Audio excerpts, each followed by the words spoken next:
The sun dipped behind the roofs of the village houses, painting the sky with shades of orange and purple.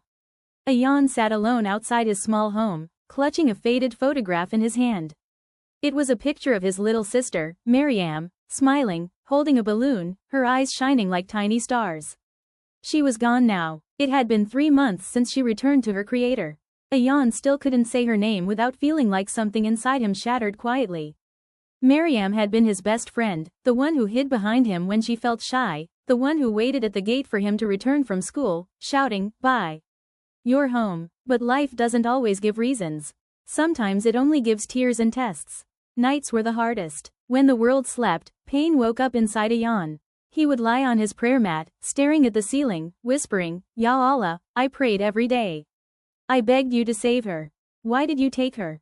His heart felt heavy, like it was dragging the weight of the sky.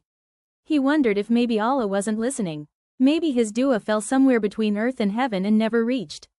Then guilt would strike him, because he loved Allah, and doubting felt like betrayal. But grief doesn't ask permission, it just arrives. One night, unable to breathe through the silence, Ayan went to the masjid. It was empty except for the imam, sitting alone, reading Quran softly. Ayan sat beside him quietly, tears already burning his eyes. The imam looked at him gently. "You miss her," he said. Ayan didn't reply, he just broke down, crying like the child he once was.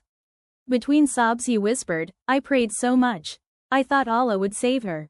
The imam placed a hand on his shoulder and said softly, "Sometimes Allah saves someone not by keeping them in this world, but by taking them to a place where pain can never touch them again." Ayan looked up, breath trembling.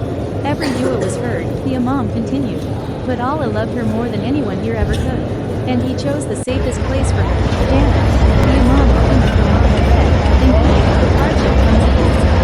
Quran went before his knees, and then he said, "Your tears are not easy. Every thought is important. Allah is approaching. He is preparing your heart for something greater." Imam wiped his eyes. He still heard, but something inside softened. Pain didn't leave, but faith sat beside him. Days passed.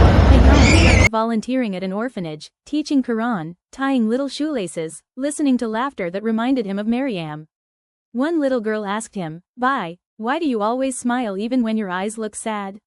Ayan knelt down, fixing the ribbon in her hair.